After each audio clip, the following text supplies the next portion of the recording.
Magic the Gathering has gone full Willy Wonka mode. The most expensive chase rare ever conceived showing up in the collector boosters for the upcoming Lord of the Rings Battle for Middle-earth. How many words can I fit in the name of a set title? The set. But these collector boosters are some of the most expensive collector boosters we've ever seen as well. This leads to questions of why is this even premium? And should I feel a bit icky about buying my premium price ticket to essentially gamble on opening my kid's college fund in the form of a trading card? All that and more in today's video. But first, if you're looking to buy singles or sealed product, don't forget to check out coolstuffinc.com. Use a link in the description below. Use the code KENOBI at checkout to get 5% off your order and support the show. And also remember the Nils Hams Kickstarter I talked about earlier in February? Well, it's fully funded. It's reached over $400,000 worth of funding right now, but it's still going into its final, late backers stage. They've reached out, they want to sponsor me again and get the word out. They're in the end game now. Last time I spoke about this is about 100k funded, and now at time of recording it's over 400k. And you can still get involved. Nils Hams, if you didn't know, has made some of the greatest MTG art going. Iconic cards and incredible pieces of world building. If you want to get a full art Baleful Strix playmat or unique tokens in his style, buy him, you still can. There are limited edition double-sided playmats, there's foil tokens in his art style, they're all still available for a limited time. The Kickstarter has smashed it out of the park, but you still have time to get involved with 15 tiers to choose from of varying levels of commitment. There's a link in the description below through to the Kickstarter, and I feel honoured to work together to get the word out there for such a prolific and impactful artist, a key part of the game we all love. Let me know in the comment section below if you've already backed it or you plan to going forward. So we already have the One Ring, a card that I already talked about in a video yesterday, which I think is better than a load of Reddit and Twitter and YouTube commenters were giving it credit. I think it's comparable to Mythic Forge, and we'll see play in that slot in multiple decks across multiple formats. But in yesterday's first look stream, we had the hype levels really turned up. We saw some limited editions, some limited print runs, serialized as they're referred to. So with a number on the card telling you which one you got, we got serialized versions of rings from Lord of the Rings, including a very special serialized one that's going to be worth insane money. There's going to be a singular, one-off, one of one with no other copy in existence, one ring. That's right, it's an actual factual ring of power, because it's going to have power over the spending habits of many a whale, collector, and player. It's the ring that holds power over all others and it's going to be out there to be discovered like a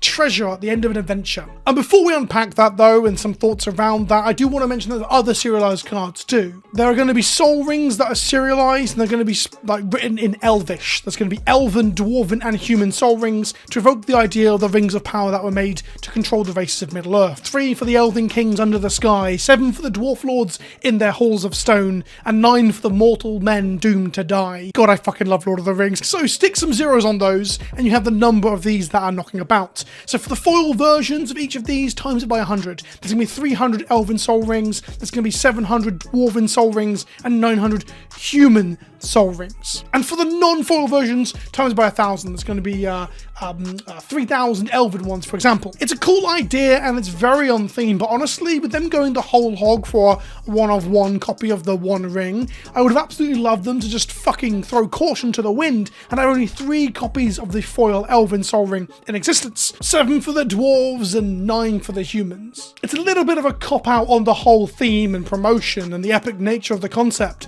Although the big upside, of course, is that if you want an elven ring, an elven language ring, whether it be dwarven or elvish or human, you probably can. I can imagine the non-foils won't be worth a whole lot, maybe tens of bucks, where the foils might only reach, 100, if that. It's a cool promotion for a cosmetic, collectible thing within the game. What I do want to quickly highlight the absurdity of, though, when this is being talked about on the stream, is the fucking chart we need to plot and to show us and to explain what version of what card appears in what edition of what product. It looks like one of those gross pre-order our special edition video game to get horse armor and a special cosmetic dildo for multiplayer. Those kind of charts. And it just leaves a bad taste in my mouth. Ultimately, it doesn't fucking matter that these 100% cosmetic upgrades and chase stuff is, hard to decipher, that people don't know for certain. But I just think the idea of having to consult a flowchart to find out where you can get the extended art bundle special shadowless flying dragon crouching cum bubble promo One Ring is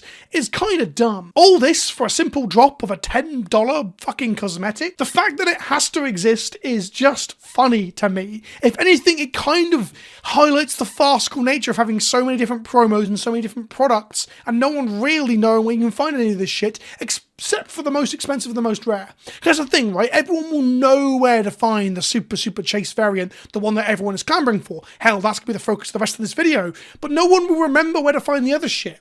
It's basically when you have so many different versions and then one super duper chase promo, it really does devalue the hype and excitement around the others.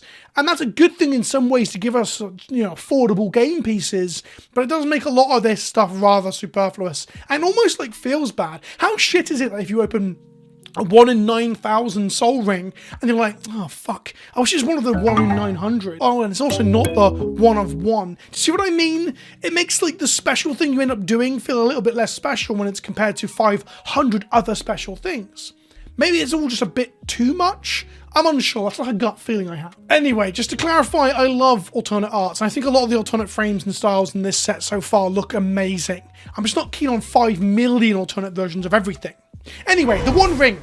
A 1 of 1, serialized foil written in the black speech of Sauron. It can only be found in English collector boosters, or at least one single English language collector booster will have this in it. And this thing is going to be worth a lot of fucking money. This is a full-on Willy Wonka's golden ticket. You don't get to go to the printing press and see how the sausage is made, but this golden ticket will change your life. It will at least buy you a moderate car, and at best, it might buy you a fucking house. So let's talk about how much for a second, because all we can do is base this on conjecture and comparisons to other things that aren't even remotely similar. The most expensive collectible MTG card sale of all time and to date that we know of is Post Malone spending $800,000 on a limited run, a Christopher Rush signed art print of the Alpha Black Lotus. And whilst there is theoretically more of those in existence, although no one knows where the rest of them are, than this One Ring, which is a 1 of 1, the uniqueness of that item, being 30 plus years old from the original set, iconic art, most powerful card of all time, and signed by one of the most, if not the most iconic artist who's no longer with us.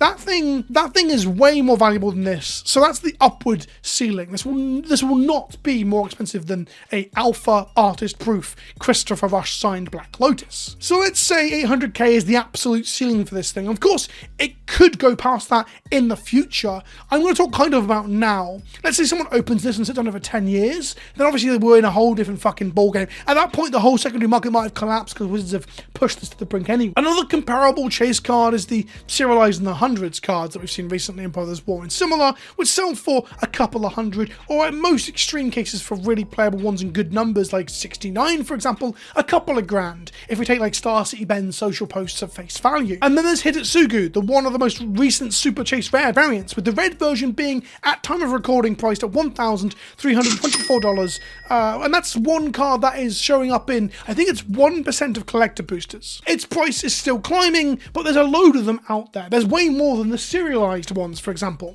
Something I said in my Hidetsugu video, and by the way, I've talked about the Post Malone instant and the Hidetsugu in their own videos at length. I'll link them in the description of the cards if you want to go see those. But what I talked about in the Hidetsugu video is that Hidetsugu is a piece of shit. Like, no one wants that card. It's not very powerful, it's not very playable, it's not a chase staple, or even that iconic, really. No one really cares about Hidetsugu. So it being the one that they ended up having the chase variant on, it ended up not getting that big a price tag compared to whether it was the Reflections of Kikijiki or whether it was the Wanderer or something else that was more iconic or more playable. Hidetsugu is essentially complete trash. It's a bulk rare, and it still has a $1,000 version because that version is so fucking rare. But being found in 1% of collector boosters is a lot more than being found in 0.0003%, as we'll come to in a moment. Hidetsugu might be hundreds, if not thousands of times more likely to be opened than the One Ring, so we could even just multiply its price by 100 or 1,000, but I don't think it's going to get to those lofty heights. I just have a feeling. Let's look at some stats real quick. Chai-Style Gaming on Twitter found the odds info from collector boosters on Amazon. So Amazon's got the sort of like gambling odds written onto the description of this product, where it says that it's less than 0.00003% chance to opening the One Ring. And with one copy, we can extrapolate that number to figure out just how many packs are in existence. That number being 3 million collector boosters will go into circulation. 3 million English language collector boosters, which also then allows us to figure out a little bit around like how much this one product, this one SKU, this one line of boosters will make Wizards of the Coast at least gross, before we get to the point that we have to deduct like costs from all that. These packs are being sold at like $30+. Let's say retailers are buying them at $25 from Wizards. That makes one English language product line, that's just these boosters, a cool $75 million if it sells out. Of course, there are overhead costs of distribution and production, and of course some of them will go into bundles, as well as a few people pointed out to me on Twitter. So it's not quite an exact math or science, but to me that sounds awfully high when you consider it as part of Wizards' overall revenue, which is, around $1 billion. I do wonder if this is actually being printed to larger supply and at a higher price because they know Lord of the Rings will help to shift it, or they predict it will. We're going to see one of two things. This might be the most successful collector booster product and product in existence. Lord of the Rings might set some real records for Magic here, or they might have miscalculated, which is a thing we've seen recently that they haven't openly said, as we see products show up in fucking landfills and stuff. It might be that they think this is going to sell 3 million collector boosters thanks to this promotion of searching for the One Ring, but it might not do that. The other element you've got to consider as well is that whilst they print 3 million boosters, and this is only English language, not including Japanese and other languages, I didn't actually check what languages this product's being printed in, but beyond that they might have an acceptable amount that are to be lost as an operating cost. What that means is goods that are destroyed in transit, lost, mislaid, or just doesn't end up being sold and can be trashed into a landfill. And I keep saying landfill, I'm going to mention it more as we go on. The reason I mention this, if you didn't know, is that we know for a fact Wizards of the Coast was spinning off Modern Horizons, Strixhaven, Unfinity and stuff into a landfill in Texas. We know this as a fact. And while some people might be alarmed or pissed off by this, this is a normal practice within the modern world, right? By companies selling goods to consumers like us. Wastage is often cheaper than giving it to charity or giving it away, especially when you consider damage to your brand. Did a whole video on that as well. I've done a lot of good videos lately. You should watch them and subscribe if you haven't already, you fuck. I asked nicely. So this card is 1 in 3 million packs. A one-of-a-kind Lord of the Rings promotional collectible item in an already collectible market that didn't need Lord of the Rings to make it collectible. It's really hard to put a price on, but I would hazard a guess that these will sell of upwards of 50k. Don't forget the recent Secret Lair Ragavands, which were 32 copies total, given out at tournaments this year. Only 32 copies worldwide were selling for 5 grand off the bat. Now Ragavan is a playable super staple, becoming iconic recently, whilst Hidetsugu is a junk relic, like I said. So outside of it being collectible, the One Ring falls somewhere between those two cards. It's powerful, I think. I think it will see play, but it's the motherfucking One Ring. It's an iconic IP crossover collectible that we haven't really seen be a promotional item like this before. So this will easily fetch tens of thousands, and given a few years, perhaps it'll make it into the hundreds of thousands of territory. Part of pricing is it having industry experts be confident about pulling a figure out of their shit pipe. And as a moderately large MTG influencer, I'm going to do that and go on record right now. Like I said, I've already said it, 50k. I'm pulling that right out of my freshly washed shithole. Sit on that, swivel on that, suck on it, quamph on it. So the Willy Wonka model is in full swing. And that is not a value judgment. That is not me criticizing any of this. It's just kind of pointing out what it is. It's a golden ticket. This will change someone's life. Proverbial or very literal golden ticket. Now the interesting thing is, will we see it open? 3 million packets worldwide of collector boosters. This isn't available in any other booster, and only in English language, just to reiterate that. So if what Mark Rosewater tells us is true, where he always cites that like a large percentage, an overwhelming percentage, a majority of people playing Magic and opening Magic don't know their arse from their elbow. They don't know what a Planeswalker is, they definitely don't know who I am, and they almost certainly don't know who Mark Rosewater or similar are either. They have no fucking idea. So that means that like 50% of stuff opened is opened by people that don't have a clue, haven't been online and don't follow the game closely enough to even know what this is. Is this going to get opened by a kid? Or a parent of a kid who just plays with his kid once a month and gave one of these packs to his kid for their birthday or whatever? Are they going to open this and think it looks cool, stick it in a folder, and it's just going to sit in that folder, or be played on kitchen table without sleeves? Is it going to go in a folder in the bottom of a trunk for, 10 years, a decade, right up until Bilbo's 100th birthday, when a wizard shows up and tells them of the innate power of capitalism that they have right there in their secondary market $100 note, $100? $50,000 note? Maybe. There's a strong statistical likelihood that that would happen. But what if it ends up in a landfill? We know WotC's throwing products into landfills, destroying it to make sure that it doesn't, reduce the artificial scarcity or the brand recognizability of how expensive Magic cards are meant to be. There's an argument that WotC would ensure that wouldn't happen, right? They could either, I've seen people say, serialize and keep track of the shipment that the One Ring is found in. But then at that point, there's some sort of meddling that could go on, right? What if it shows up in a Seattle game store and is opened by someone someone who is like, you know, tangentially attached to WotC staff. Maybe this is just going to end up being a pension packet for someone who is associated with the company. That's something they could do if they tracked it, right? A less conspiratorial version of that is that it makes it into the first print run, and they may have numbers to suggest that all first print run packets are opened before being, you know, stuck in a storeroom for the rest of time or going into landfill. The reason I mentioned the first print run thing is because that's what happened with the Treasures of Zendikar. But the Treasures of Zendikar were normal boosters, and normal boosters were opened at pre-release, release. They were prizing, they were for GPs, they were for everything, so they would get used quite heavily. Nowadays, collector boosters are they opened in mass enough to guarantee that the whole print run goes? Oh, and it doesn't rot on a shelf or just never get opened? In many ways, the fact that the One Ring might get lost for decades is actually rather beautiful. It's poetic. It's incredibly on theme. I think that's wonderful in a way. However, it's not all cupcakes, cock pumps and rainbows, as much as I like the idea of lottery tickets. Remember, this is only available in English language boosters, so basically guarantees a North American opening. Fuck you if you live anywhere but North America or the North American continent. Maybe there is a chance that it's truly random and it shows up and a British person opens it, but let's be real, it's being inserted into an American printing press, or WotC office, or warehouse, or however they're going to do this. We aren't going to see it make it to continental Europe to be opened amongst people who are opening English language boosters here. And once again, we see it being a gambling item in the stakes of the expensive stuff like collector boosters. I've talked about this before, but these things used to be included as lottery or golden tickets and stuff like draft boosters, like the Treasures from Zendikar, expeditions and similar. And that was then taken out. It was cut out and sold back to us as secret layers and straight to consumer products. And I've always had an issue with that. I am very happy to see it go back to being in packs, so little Timmy can randomly open a lottery card and, you know, have a lot of excitement injected into their Friday Night Magic. But instead of it being in the draft boosters for the common pauper to open or be part of the core game, so it shows up in a draft,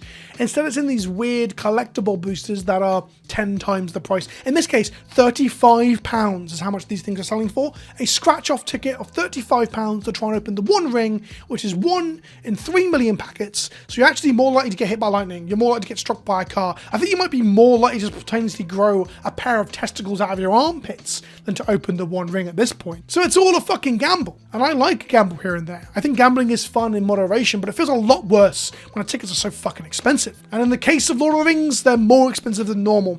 Around $10 more expensive than any other set. And I absolutely hate the need to make anything going directly into Modern or Legacy more expensive than your usual booster line. We've seen this time and time again with Masters and Horizons and this premium priced booster shit. Especially with those sets, at least this one has some research and development going into it, and licensing costs. Traditionally, premium priced products are reprint sets, so there's actually less overhead. Ultimately, I'm very excited for there to be this ridiculous lottery card. I love it. I hope we don't do it too often. I hope it's like a once a year thing and we see this again, because it's really quite exciting. I'm really excited to see someone open this and see how it evolves and develops. But at the same time, I don't get a chance to play in this because I'm not from North America, right? And at the same time, it being £35 a go means what's the fucking point? At that point, it's not even like a raffle ticket at your local tombola. It's like premium craps at a fucking ridiculous predatory casino. I'd much rather see the price point come down if you want us to gamble on your ring piece, wizards. So what will you do? If you open it and you get to sell it and it sells for 50 grand, let's just say 50 grand is the big number that I pulled out of my shitter. If you sell it for 50 grand, tell me in the comment section below what you would do with that 50 grand. Or are you financially comfortable enough to sit on it and not sell it? That's boring. Fuck that. You're going to sell it immediately. Or you're going to eat it. Or you're going to lick it. What would you do if you opened it? Tell me in the comment section below. Thank you for watching. Don't forget that Kickstarter for Neil Tams is still going. Link for that in the description as well. And I'll see you all soon. Like, comment, and subscribe, you bitches. Ta-ta for now.